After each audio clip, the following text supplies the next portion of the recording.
Welcome everybody back to the Playful Horizons speaker series, our penultimate interview. We are so delighted to have Dr. Jean Ketterling here, who Kenzie will introduce in a moment.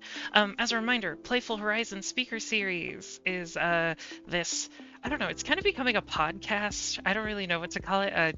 This wonderful interview experience where Kenzie and I bring in our favorite people and emerging rock stars in the fields of media and game studies. We chat with them, you get to ask them your questions, and they share their brilliance with us. So we're really grateful to Jean for being here. Our season finale of Playful Horizons will be happening this Thursday at 10 a.m. We'll be talking with Brandon Blackburn from the University of California, Irvine. That is our final speaker for realsies. And if you missed any of the previous sessions, unedited recording of every episode so far this season are up on YouTube at the link I'm sharing in the chat now. And I have also linked all of the edited footage from the interviews we did last season. So thank you all for being here. And if you're watching the recording, thanks for clicking the link. And Kenzie, would you please introduce our speaker? I would love to. So our speaker today is Jean Ketterling, who uses she, her pronouns. She is an incoming assistant professor in the Women's and Gender Studies program at the University of Saskatchewan. And not for nothing is like one of seriously like my favorite game scholars that exists right now. So she received her PhD in legal studies from Carleton University, where she was a Vanier scholar. And Jean's interdisciplinary research explores sexual video games, how they represent sex, their ability to make space for experimental sexual play, and how sexual content in video games is promoted, controlled, and regulated by platforms.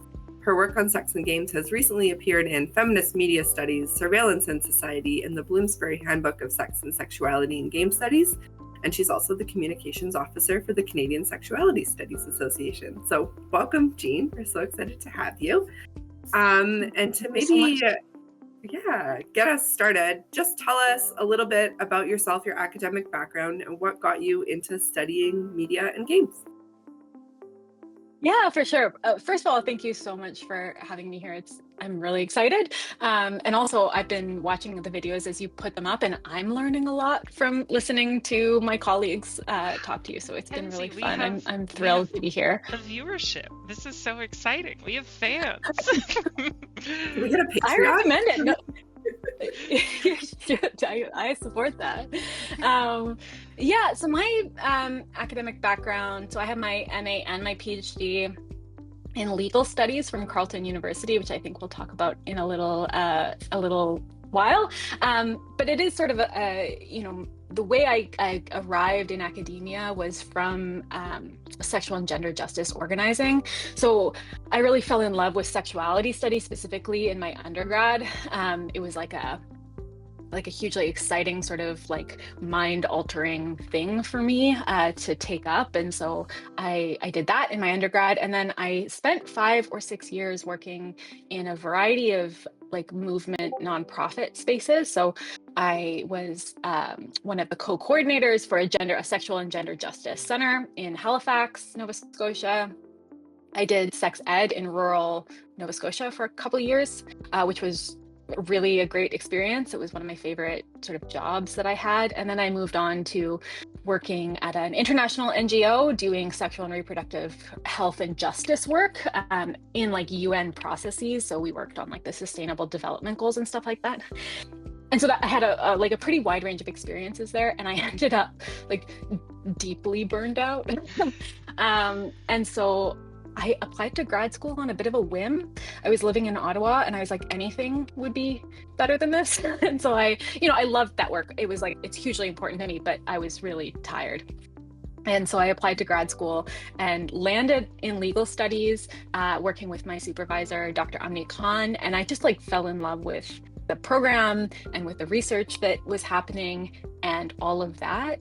And then games and media studies was a bit of an accident. I had wanted during the MA to get away from sexuality studies a bit. Like I was truly pretty burnt out. So I didn't want to be doing research in that area. And I, at that time, had started back playing video games. I had been a pretty avid gamer as like a kid, but I think like a lot of folks had sort of fallen off in my teen years. And so as I came back into, playing games, I was like, I got a lot of ideas, and I started to see these really, I think, interesting resonances or similarities between games and pornography, which was sort of the area I was doing a lot of work in. And so I was like, well, I'll just take up game studies as a way of sort of getting at this thing that I love in a different kind of a way. And then as soon as I got involved in the community, it was exciting, and I sort of fell in love with game studies as a field. My first in that process through my MA and PhD, I went to CGSA, the Canadian Game Studies Association conference. Yeah, big shout out to them, for the first time. I think it was like probably in 2016, and just to like observe and see like what people were doing and to like get my footing in the field. And someone, I forget who it was, I wish I knew, came up to me, because it was small at that time. And so, or at least that's how I remember it. And they came up to me not knowing who I was and was like, who are you? What are you interested in? And I told him I was interested in video games and porn. And he said, gutter media. And I think that has sort of been my, in a very collegial way, that has been my sort of path into it, I think, is like those sort of, the links between porn and games and their similarities, both in terms of, embodiment and affect, but also how people think about them as sort of, gutter media in the most loving way. That's fantastic. What a fun encounter and moment. Also putting a link to CGSA in the chat here. Yeah. I know we've mentioned it a few times, but a wonderful group of folks, and a conference you can safely travel to for the most part at the moment. Amazing. So I think many of our students are maybe surprised to hear someone studying games out of a legal perspective. Can you tell us a bit about the link between your academic background and video games, and what kinds of research tend to sit across the two? Yeah, definitely. Yeah, I do think it's a bit unconventional, but I always I would sort of also shout out my colleagues at legal studies. So I wasn't the only one doing sort of game studies from a legal studies perspective. There was others, and I think there's sort of natural, again, connection between the two, and that the two perspectives, or the two sort of canons or approaches, like really complement one another. And I think the other thing to know, I think, about legal studies, and that I end up saying a lot, is like, I'm not a lawyer and legal studies is not the same as law school, right? So it's distinct in that way. For students, listening, legal studies is a really interdisciplinary field, like fundamentally interdisciplinary. So there's, folks who are lawyers who are doing like black letter, like law, doctrinal analysis, like, legal advocacy, this kind of stuff. But there's also a lot of like law and humanities, law and pop culture, law and media going on, especially in legal studies departments, which makes them really, I think, exciting places to be because of like their fundamental interdisciplinarity. And at Carleton University, if you go onto their website, what they would say is like, the law is not just for lawyers. And I think like that, an outsider perspective in the law, and like a video game scholar perspective on the law, is really critical.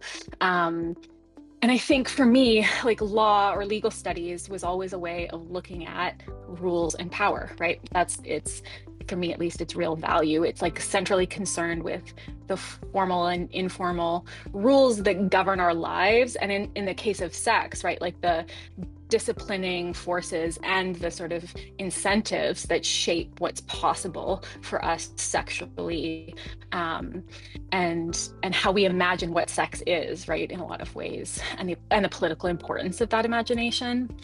So I think for me, that was its draw, is thinking about sex as this place where like power coalesces in a lot of ways. And if you take a legal studies angle to it, right, you can sort of see how that's happening and also how to play with it, which is, I think, where the overlap to game studies is really interesting, right? It's like to think about rules and norms and forms of governance and forms of discipline, and then to say like what happens when you throw play into the mix, like what does it mean to play with power, and in my case, like from a sexual, like the power that shapes sex and sexuality, like what does it mean to play with it? And so that's, you know, that I think in that regard, it's like they're both fields are deeply concerned with power and play and how these things shape the possibilities of our lives. And so that's what attracted me to the overlap. And then I think in terms of, you know, what kinds of research sit across the two, I think because both are so interdisciplinary, like the sky's really the limit there. And I think for me, you know, the pieces I'm most interested personally are that the idea of like playing with rules or playing with power. So a lot of my work looks at how video games allow us to either really explicitly or on sort of a metaphorical level play with the rules that structure our lives and the power structures that structure our lives, and allow us to sort of like play with it. But also I think increasingly looking at that overlap about like how law is shifting. So for me, at least, you know, as someone who started out studying pornography, I was looking at obscenity law, right? And Canadian obscenity law as sort of a state apparatus. But increasingly, sex and sexuality are not governed on that state level necessarily, right? When we're talking about games, it's increasingly something that's happening at the platform level. So like it's Facebook saying that you can't post nudes. It's like, you know, pick your thing. I mean, I will just also here say the forefront of a lot of that research is happening in pornography studies and by sex workers, right? Who are really at the sharp end of the stick when it comes to platform governance of sex and sexuality. And so that I think is an emerging area that is like really pressing for game scholars to grapple with. And I think to do that, you have to have a real, like having the legal studies approach really benefits that in some ways. But people approach it in all different ways. I've just recently seen a book out from, I wrote his name down, Julian Mayon. It's from the MIT Press. It's about how lawyers shape the game industry. So I think like there's stuff happening there too, right? In terms of like actually like law, like black letter law and lawyers and this kind of stuff. I think that's really fantastic, and I love the connection you're building there between thinking about legal studies as the research of disciplines and rule systems. How does that then play into what we think about as game scholars? I'll also share, just as a fun point of reference here, Nintendo's old mantra, "Now you're playing with power," which brought into a whole new wonderful context here with everything we're thinking about. Yeah, that's terrific. Thanks, Jean. I mean, also always worth bringing up Nintendo in the context of the law and the game industry in terms of like, one day I was having a moment being like, why am I in academia? And I was like, I should have gone to law school and become one of their IP lawyers, and I would be making like, you know, just giant amounts of money. Yeah. That's not what drives me, but you know, on moments of crisis, you think, oh, yeah, there's a lot going on there, right? For sure. Yeah, not the first time specifically Nintendo's copyright and platform issues have come up in this series. Yeah. I think speaking to that like question of power, something that's like really interesting about your work is that you use like a kink lens to analyze games. For our audience, can you tell us a little bit about kink as an academic perspective and what you find useful about it? And then kind of perhaps a part two of that is how do you kind of move and bridge between like media, game, and sex studies in applying that kind of lens? Yeah, definitely. Yeah. So learning that like kink is an intellectual framework or a theoretical framework, that was something, was like a deeply revelatory moment for me in my undergraduate. It was like, again, it really shaped my interest in sexuality studies. And like I would stay up late in the library reading like academic pieces on kink as if it was like, you know, porn or something, right? I was like, it was just so, I felt it was deeply sort of exciting to me to think about sex and power that way. And I think my interest in it was and is twofold. So I think first, kink as a framework, right, comes in part from the historical perspective, where BDSM was one of the things that in the feminist sex wars, which were a moment of like extremely sort of divisive, well, that's the narrative we say, we could get more into it, but it's sort of a moment of extremely divisive debate around like porn, around BDSM, around other issues related to sex, and then also what the feminist response to that should be. So sort of, again, this is overly simplistic, but sort of a pro versus anti-censorship approach, a sort of sex negative versus sex radical approach. Again, I'm simplifying it. But that historical moment, I think, was really exciting for me, and the way that kink sort of intervened in some ways in that debate, or like was a spanner in the works, right? Like it was always sort of like intellectually tantalizing. Like it's to me, it's always been, as a theoretical framework, like really juicy in the way it like forces us to think about nuance and to like make power complicated, to like not distill it into like binaries, right? Like kink forces us into that kind of complex engagement with power and pleasure and sex, I think. And so like that to me was always really just exciting to as a approach to issues. And I think, I mean, partially I'll come back to sort of my second pointer on that, but I think part of if you take a kink framework, you almost have to have a law and media approach, right? Because again, if we think about that moment, the feminist sex wars and the role of kink and porn, right, is like BDSM porn was a central concern of feminism in that moment, and as was the like what the law should do, what the government, the law, feminists should do about media, about this media and its power and like what it was doing, right? And so like kink porn has a central role in some of Canada's most important like obscenity law cases. So that was its draw for me. But then I think the second reason why it's so interesting to me is, again, the fact it is like a kink framework invites us to think about power and play, right? To think about the ways in which we can think about like the generative potential of play in the face of power, like playing to power.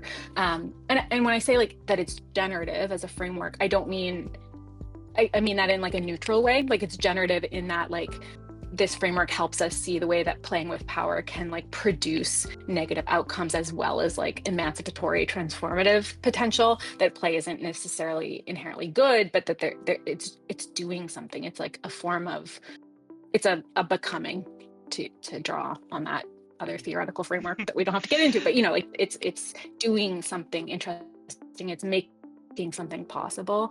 I think one of my touchstones on that is Susanna Passanen, who's a sexuality scholar, who wrote a great book called Many Splendored Things, that I think is like it's not a games book, but it's a book about sex and play. And if you're interested in games and play, I think it's a real important book because of the way she articulates like play and playfulness as the capacity to become something else, like to become other, to like shape the idea of what sex is, or and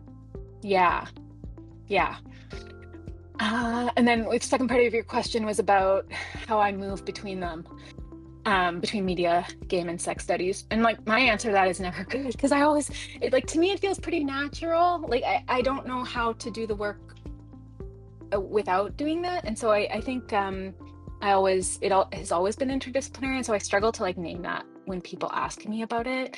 But I think like maybe I was reflecting on what I wanted to say in the context of a class and of students is like, I think that interdisciplinary work and working across fields like means that my imposter syndrome flares up quite a lot in like different fields as I move between them. And I think I don't know, but I bet lots of interdisciplinary scholars feel the same way, and it can be tricky. But I think, you know, it's also, if you sort of, my reflection on that after, you know, the 10 years or whatever I've been doing it is like, if you approach that interdisciplinary work and moving across fields sort of like humbly and with an eye towards building like lasting connections with colleagues, that that it's a really valuable approach. Am I answering what you're asking in that second half? Yeah, definitely. And I think that's something, a lot of us in in game spaces can relate to, which I think like legal studies, game studies ends up often being so interdisciplinary, because, you know, we butt up against everything from computing to play studies to creative fields. So we super feel that. And yeah, I see my students sometimes wrestle with that same like tension of like feeling like they haven't made it yet, even as they're, you know, producing games and doing the thing. And it's like, yeah, it can be really hard. Yeah, it doesn't help that the field often sort of wants to set up boundaries in certain things too, right? So like there's lots of stuff to navigate there. Yeah. No, that's a really good point. Now, Jean, you've written about representation of sex in video games as well, which is something that people tend to have strong feelings about, but then come to realize, you know, it's actually a lot more complicated than they thought. What kinds of opportunities for thinking about and interacting with sexuality do you see as perhaps unique to games as a medium? Yeah, it's so interesting, right? Because I think, and I think it's just shaped by the fact that I'm a woman, and so when people ask me what I do, it's like they assume that I'm sort of going to be talking about how bad games are, how bad porn is, and how, like, you know, that's sort of the natural, like, you must hate both games and pornography. Actually, no, I think it's more complicated than that. Like you're saying, right? There's sort of I think publicly, at least, people have certain perceptions about this stuff that, in my experience, if you just open the door a little bit to like more nuanced conversation, most people have like more nuanced opinions and feelings about it. But there is sort of I think especially right in Canada and the US, we have our like historical sort of relationship to sex has a certain sort of, you know, puritanical, let's say, or like conservative bent, and that shapes how we talk about these things. Anyway, yeah, I mean, in terms of like what games offer us in terms of representations of sex, you know, I'm always a little reticent to say there's anything unique, but I think that they do have capacities that allow us to think about sexual representation differently, and that when we think about sexual representations differently, it can change the way we think about like what sex is and can be. And so in my work on sexual representation, I often draw on Brendan Keogh's work on game phenomenology, right? And the way he talks about games as audiovisual haptic. And I think that's really key. So like, whereas I would say that conventional pornography, so like video porn, emphasizes the visual, right? That video games help us like think about representations of sex that are based in like sound and rhythm and touch and other sort of like embodied and sensory engagements with sexual representation.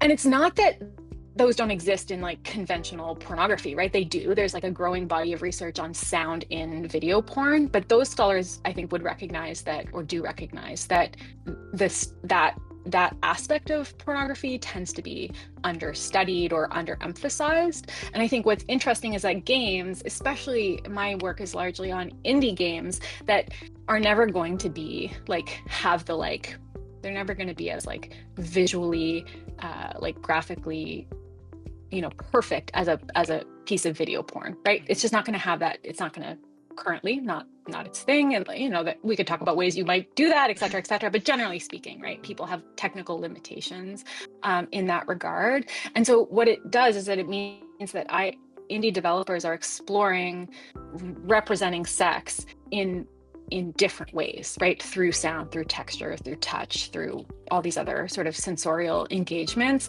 And I think in doing so, they often help us think about sex differently. Like they help us think again about the power of the visual, about sexual formations, the role at one of the things I'm doing is like around rhythm, like the way in which the sort of narrative structure of porn and chrononormativity, right, are sort of like a norm that structures sexual life. And that video games, by virtue of their, to use Shira Chess's term, like the queer narrative middle of video games, right, allows us to think about sex as not like this like rise towards climax and then a denouement, right? Like there's something more circular and complicated happening there. which is a bit of a ramble. But anyway, yeah, I think they like, by virtue of their limitations, video games incentivize us to explore sex differently in like different ways, and that has political implications for thinking about what sex can be in our actual lives, our fleshy lives. Yes. Amazing. Love all of it. Yeah, there's, I think, so many interesting routes and conversations there to take. But we will not follow those routes for now, to make sure we have time for our student questions. So we have one more kind of official question for you. And students, this is your heads up that you can start dropping questions in the chat if you like. And if you see a question you really like, use some kind of emoji or whatever to upvote it. And we will be kind of reading from those for Jean to answer momentarily. But before that, we would love to chat with you a little bit about methods, because I think that's often like the undiscussed question of like, we have all these ideas and concepts and stuff, but like, how do we actually study them? So what kind of approaches do you take like methodologically with your research? Yeah, I mean, so far in most of my research in games specifically, because I have collaborations with folks that aren't related to games necessarily, but in my games related research, I've largely drawn on textual analysis, with a little bit of research creation dabbled in terms of my dissertation, but that's another story. But like mostly textual analysis, which I think has been helpful in terms of thinking about embodiment and like the sensory and affective experience of games. But you know, the advantage of being rooted and trained in an interdisciplinary program was that I was like exposed to and got to practice other methods in other work. And so I think increasingly for me, I'm thinking about like moving towards methods like discourse analysis and interviews and running game jams and maybe research creation more specifically, and like thinking about other ways of doing stuff. But I guess I wanted to say too, I think this is one of my favorite parts about being in game studies, is that I'm constantly blown away by how people are being like creative and playful and rigorous, if you need me to put that in there too, but like they're being really, like, methods are so interesting in game studies, and I'm constantly blown away by my colleagues like really varied engagements with their ways of producing knowledge in like playful ways. Yeah, so I think that to me is what's interesting. I guess I'm happy to speak about anything more specifically, but that's my like general method thoughts. No, love that, and love the specific shout out of the ways that game studies itself can be creative, which is something, yeah, I think my students are sometimes surprised when they produce a creative thing, grad students and undergrads, and I'm like, this would do really well at a festival or even like an academic conference, and they're like, but this is a game, like, what are you talking about? And yeah, no, it's a really cool thing that we get to do in our field, and you know, we take those wins where we can. I think at this point we will pivot to questions from the students. We already have one great question that I think we can lead off with from in the chat, but for the rest of you, yeah, if you have other questions you'd like to ask Jean, feel free to put them here. Otherwise, Kenzie and I will continue to barrage Jean with our many questions, which will be fun for us, but we want to make sure you get all of yours answered. So yeah, up first is this question from inspired by our conversation so far, platform governance often invisibilizes or erases certain sexual expressions. What possibilities do you see for resisting or reimagining that control, either through scholarship, activism, or creative works like games? Yeah, what a great question. I mean, this is just 100% true, and just to put even a finer point on it, right? Like, it tends to invisibilize or erase like queer and kinky expressions of sex and sexuality, right?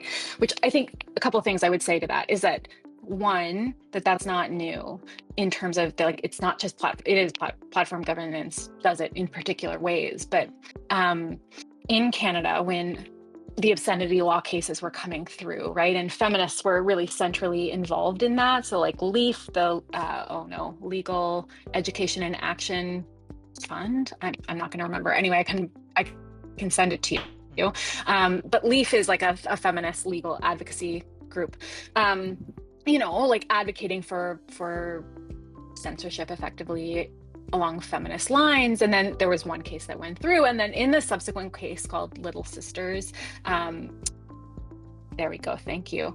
Little Sisters like basically found that the porn that was coming across the American border was being, the queer and kinky stuff was being disproportionately affected by that law. So for example, really famously, the Canadian Border Services prohibited bell hooks eating the other from being sent across the border. That is not a piece of pornography, but it was sort of like being read as being sent to a queer bookstore and like and as like having sexual overtones or whatever. All this to say that queer and kinky stuff was being policed differently, right, under the new legal regime. And so I think it's interesting to historicize it in that regard, in terms of saying like what platform governance is doing often is reproducing the like sex exceptionalism, the queer phobia, the kink phobia of formal law, but it's doing it without recourse like for creators, right? So it's, whereas, when the disproportionate policing of queer material was happening, that folks could bring it to court, right? And the law was changed, as opposed to now, as sex workers especially will tell you, like there's very little recourse, and people can like sort of get disappeared off platforms, right, in different ways and lose their livelihood. So I think like that's what's, as you say, it's a huge issue. In terms of resisting and reimagining control, I think that's a big question. And I think part of it is like advocacy in terms of thinking about the role of broader governance for platforms. I think we could think about, like, to me, part of it is also like making stuff. Like part of it's like making stuff, the games, for example, and getting them out there as a form of resistance or a form of,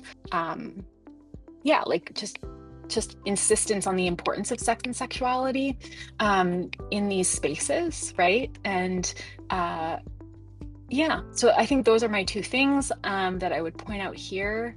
And the other thing I would say is, again, like really and truly the way in which platform governance affects most when it comes to the production of porn and sexual content is sex workers. So learning about sex worker rights movements and working in solidarity with sex workers, if you're a person who's interested in sexual expression, I think is really critical. I learned a lot doing that work when I was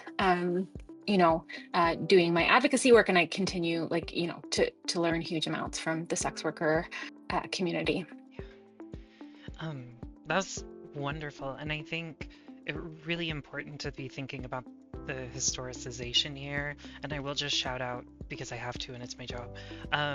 We read an excerpt in our trans and queer game design class from Avery Dame Griff's book, The Two Revolutions, specifically talking about transgender history of the internet, and how that ends up creating many of the original like online censorship laws, specifically arising in resistance to like queer communities online. And then beyond that as well, if for those of you who have or will take MST 350, we get to have a whole conversation about what Valve's policies for real games, which is very much linked to is it too sexy? Is this porn or is this game? With the understanding that it can't be both.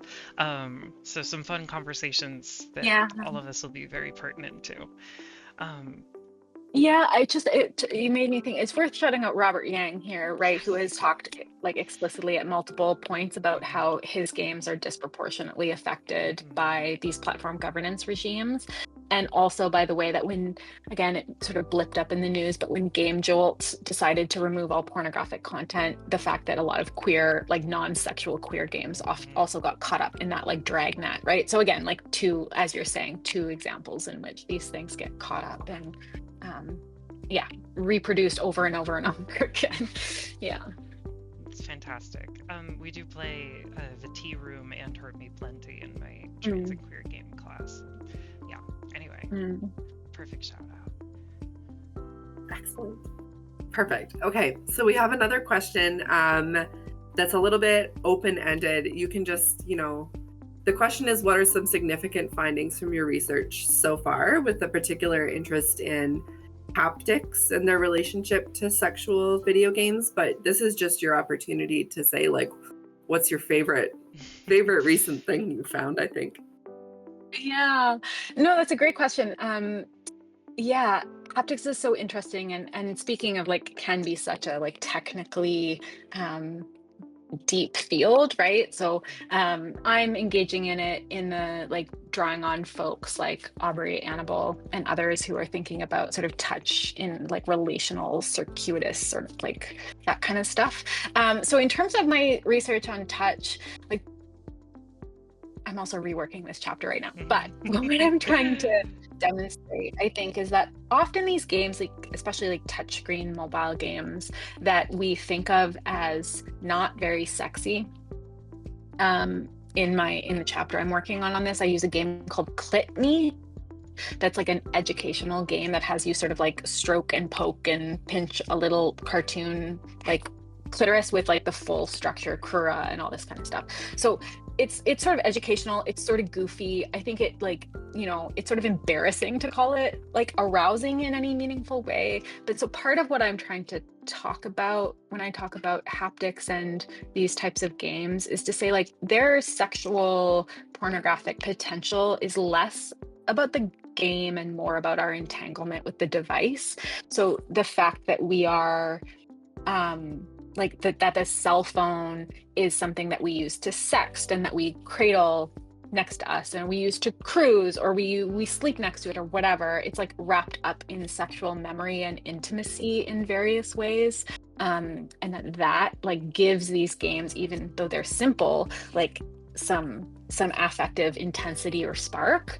And I think the other part of that is it invites us again in this political way to rethink sex through our entanglement with digital devices, right, and technologies, to sort of like, again, to historicize that in certain ways. This is not new, but to think about it as an entanglement. Yeah, I hope I got that, but if that person wants to follow up, I'm also happy to chat more specifically about any of it. Oh, that's terrific. And I'm putting a citation to the chapter from, there we go, from Aubrey Annabelle's book on touching games, which is actually one of the articles that made it on the cutting room floor. So if you are in my class, you can fulfill one of our side quests by reading that later this week. Great. PDF in the chat too. No, that's such a fantastic question, and thank you for that, Hero. Just for a little bit of context, Jean, the last project in our trans and queer game design class, students made, haptic experience. We had a whole haptic play unit, and so they made, in many cases, alternate controllers with makey-makeys. Some made some really compelling board and card games. A few, really experimental things, including a controller you play with your tongue, controllers you control with your voice. Made one out of a mannequin head and a bunch of copper wires. So all that to say, I think this is so exciting. Yes. So when we're thinking about the capacity for touch in games and what that means in terms of not only affective engagement, but how that can be a kind of playful resistance for thinking through queer possibility. Fantastic point of resonance. I mean, it also raises the whole question of teledildonics, right? Which is not my area, but like if you're this, someone's wondering, like, I mean, I think there's stuff that folks have said around that too, and that also like there's most interesting research on that for me is from surveillance studies, so sort of a branch of legal studies, arguably, that talks about like the datification of sexual data and in sex toys, and the way in which like haptic devices are being used as surveillance devices and what that means. And yeah, anyway, that's my addition there. No, that's fantastic. A thriving subfield, I will say, by the way, research into teledildonics. I have a graduate student working in that area, and it's like, even I can't keep up with all the literature. It's yeah. Awesome. Well, we have a couple other questions here.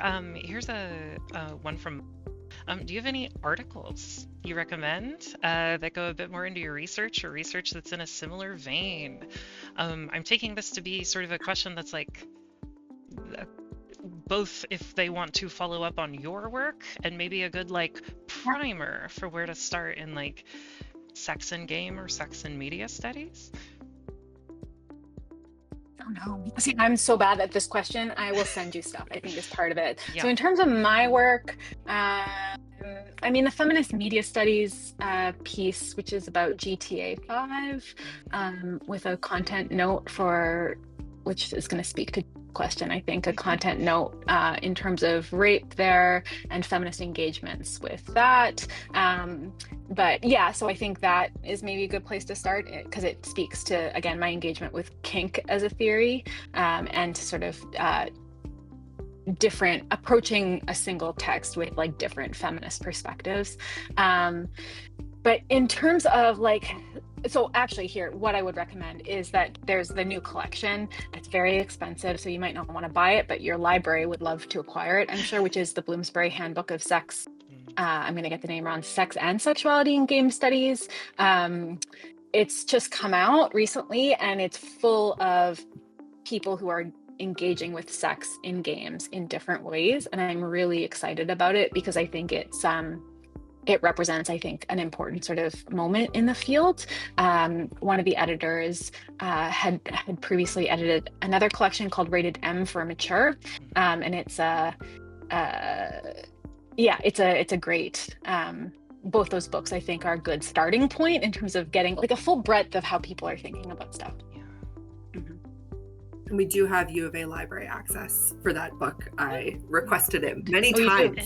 So yeah, it is available. Yeah. That would be my starting point, I think. But also email, like I'm terrible at pulling, like I have a terrible memory, and I'm terrible at pulling stuff out of my brain like that. So if this person wants more suggestions, you can email me, and I'll do a better job. No, that's great. And That's I'm great. putting these links in the chat as quickly as I can. And then there is Jean's article, just mentioned, the one at Feminist Media Studies, as well as a link to Rated M for Mature and the Bloomsbury Handbook, all of which your U of A library should get you access to. Hopefully the Bloomsbury one too. If not, let me know and I'll go kick some doors in, and we'll get it. Amazing. Beautiful. Yeah, so we have a question that you touched on a little bit already, I think, from in the chat about censorship of kink or sex material. And the question says that can be important, especially for protecting younger audiences and things like video games. But are there certain subjects that you would say are considered off limits or censored even for adult audiences? And why do you think that is? This is such a big question. There's so much there. And it's something, I think you're raising questions that I think like porn studies is grappling with in really interesting ways, and legal studies. And I can, again, share stuff with you in that regard. So my approach to this, I think like often, so first, there's a couple different ways I want to like poke at this. And I think first is to say, yeah, I don't think kids should have access to porn freely, right? Like that's like, I think fairly non-controversial, but I do want to poke at the way in which like the notion of protecting children is like used as justification for censorship that harms adults or limits sexual expression for adults. We are seeing the way in which this is being like mobilized for anti-trans laws, for pro-censorship laws in the States around Pornhub, for example, for anti-social media law. So like I always want to poke at protecting children a bit. Especially because, like, you know, it's the games for children, no one has a desire to like shove those full of porn, right? I think, like, you know, there's always a recognition that that's not appropriate, and like, you know, there's always a possibility, especially in like online marketplaces where kids can run into this stuff, right? And so like there's ways of thinking about that as a problem and how we control for that. But yeah, I always want to poke at protecting children. Are there certain subjects that are considered off limits or censored even for adult audiences in video games? So, and the legal aspect of this. So like, yeah. But so there are, you know, like in Canada, like obscenity law would cover a lot of that, right? So we often think about that in the context of DSAM, so child sexual abuse material, right? But in the context of video games, I think it becomes complicated when we think about kink stuff. So like thinking about rape fantasy in video games, thinking about age play in video games, which is a common, like, again, kink practice involving consenting adults, playing with age-related power dynamics. Again, Susanna Passanen talks about age play in interesting ways. And so those aren't necessarily illegal, right? But they bump up into those like gray zones where they make people certainly uncomfortable, right? And they can feel like there should be some sort of like legal intervention. And those are the points also at which like that feminist debates about sex and sexuality get complicated and messy, and it's tough to sort of navigate them in a lot of different ways. I tend to, you know, as a person, I tend to fall more on the side of like that for adults, like kinky and playful expressions of these things are not a bad thing, but lots of people disagree, and I see their point, right? Like it's a complicated like landscape. I hope I'm addressing the question. Yeah. But I'm happy to follow up if not. Well, and I think, yeah, sort of identifying that there are specific kinks that seem to, and specific kind of play practices or themes that once a game touches on that, it's like, now we have to have a whole says, thank you, it was a very open question. We have to, I think, as you point out, these are nuanced subjects, but the way that game markets and the law regulate them, not terribly nuanced, where Valve kind of swings its gavel whichever way. And I think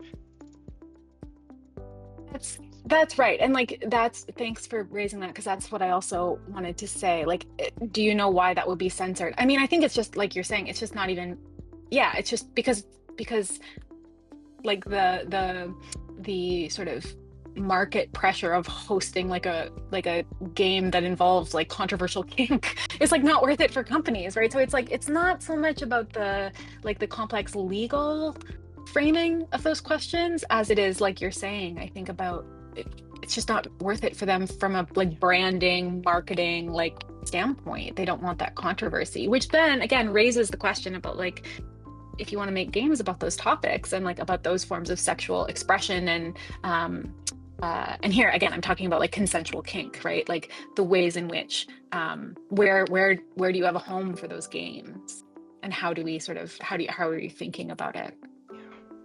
No, I think fantastic points all around, and I will also say very resonant with the conversation we had last week with Alex Rudenschold from UC Irvine, talking about furries and furry culture and the internet, and ways that furries are often responsible for building a lot of the digital infrastructure, only to then be kind of cast out from that and then downplayed later on.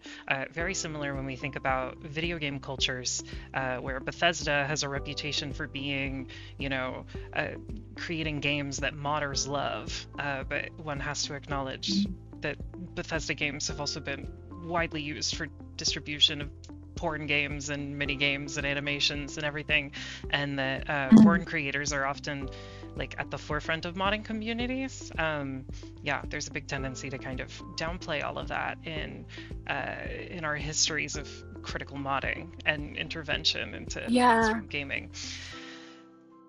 Maybe I'll just toss out, so for this conversation, the porn scholar Aurélie Petit has recently published an interview with I think it's in is that the Game History Journal online? I'll find it for you if you can't find it. I'm giving you and it's an interview with one of the, and this is not a world I'm familiar with, about modding The Sims and people who are doing sexual mods of The Sims. And it's a fascinating interview in terms of the way that this person is talking about himself, like vis-a-vis the pornography industry, and like what he considers to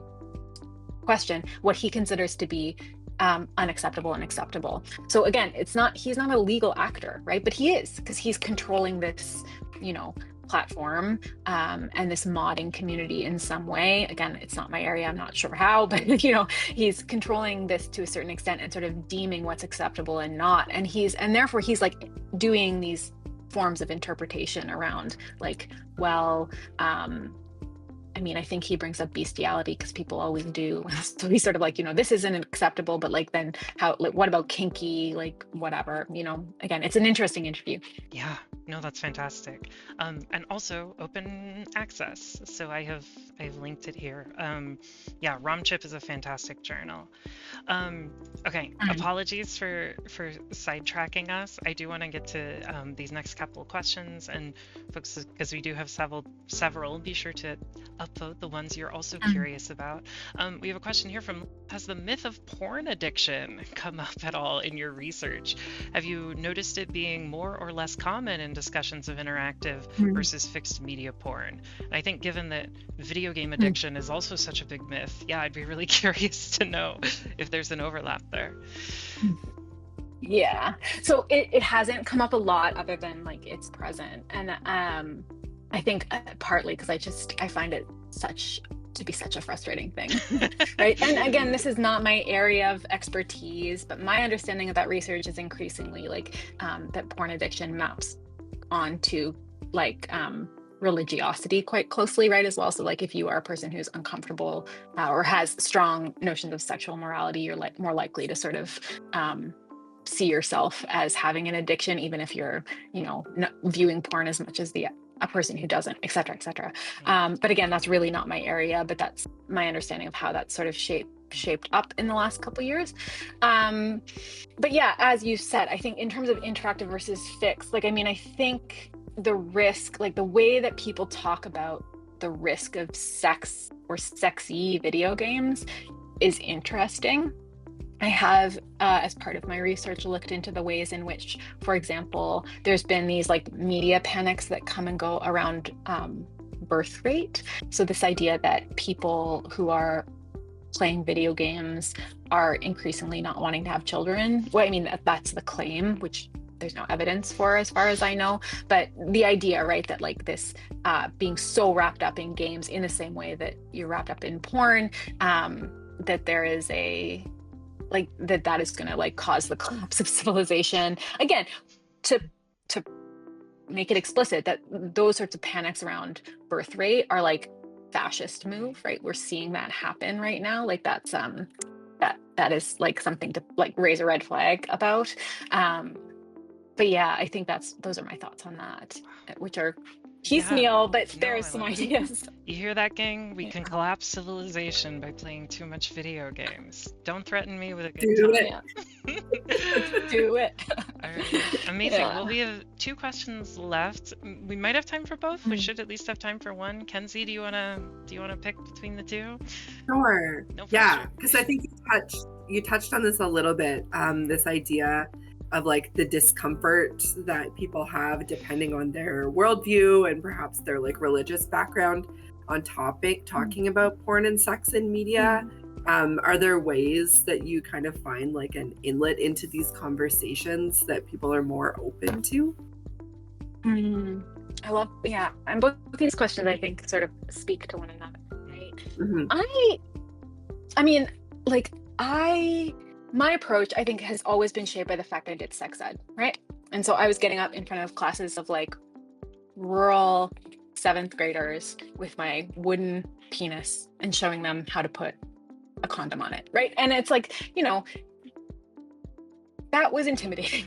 But you know, the way in which you sort of like approach these things as fact-based and from an educational perspective, and through this like idea also to sit with the discomfort of it. Like, it is uncomfortable. And I have like, you know, members of my family, you know, over Christmas we had a debate about like whether or not pornography was inherently exploitative. Like, these are ongoing conversations, and I think the importance of sort of sitting with disagreement is important and navigating it. But I think on the other hand, like, if you're interested in, you know, sex and whatever, I think like recognizing that that's important. Like, most often you sort of get the idea that like people will say, again, in the American and Canadian context, that sex is silly, that why are you looking at sex? It's like you must be like perverted, or what a silly thing to spend your life looking at. And like I think the way I try to remind myself when I'm feeling when I'm dealing with what you're talking about, these challenges and the discomfort, is just to remember sex is important, and most people have a way into that conversation, even puritanical or conservative people, right? Like, sex is a part of everyone's life, and I don't mean that in terms of like, I mean whether you're having it or not, or comfortable with it or not. It's just, it is a central like social cultural force, and so people have ways into it, and it takes time. And yeah, that's my approach, I think. But you know, like, also becoming comfortable with discomfort and holding like firm in your understanding that your interests are valuable, and that sex is something that's worth talking about, I think. But I'm always happy to chat through that kind of stuff too with folks if they want to email me about navigating that kind of stuff in academia specifically. Yeah, there's lots of, this is the other thing I can send you, there's lots of research on or lots of writing on the like challenges of being a pornography scholar, and like respectability politics and the job market and like all this kind of stuff, right? So like how are you a sexuality and porn researcher holding true to your values on the job market, I think is a pressing question that's changed a lot in the last couple of years. So if anyone ever wants to talk about that, yeah, let me know. I'm rambling. No, that's really, really generous, and I think incredibly valuable for our students to be thinking about. We've talked a lot in my queer and trans game design class about, you know, as gender diverse people, it's hard to get out of the, I make a game, this is now a trans game, this is now a queer game. How do you like actually allow there to be nuanced creativity and like have the same kind of professional ethos without letting the labels of your field become attached to you in ways that feel controlling and potentially violent. I mean, all of that I think is so fantastic, and I think ending on the note of sex is important, especially in the context of games, I think that's a beautiful note for us to wrap on. I just want to say thank you again so much, Jean. This has been wonderful. I would love for those of you who are here in person to spam your favorite emoji in the chat to thank Jean for being here. And then I'm going to take a second and stop the recording. But before we do, Jean, and I'm very sorry about this in advance, all of our speakers, we ask them to give their favorite sign-off to end the video. And I know I gave you all of the other questions and everything in advance, but this is the only thing unscripted. So the next thing you say, whatever that is, will be the canonical end to the video. Oh, it's just like awkward old lady wave into the camera. Like, bye. Perfect. Amazing. Well, in that case, everybody can do your favorite little wave and goodbye.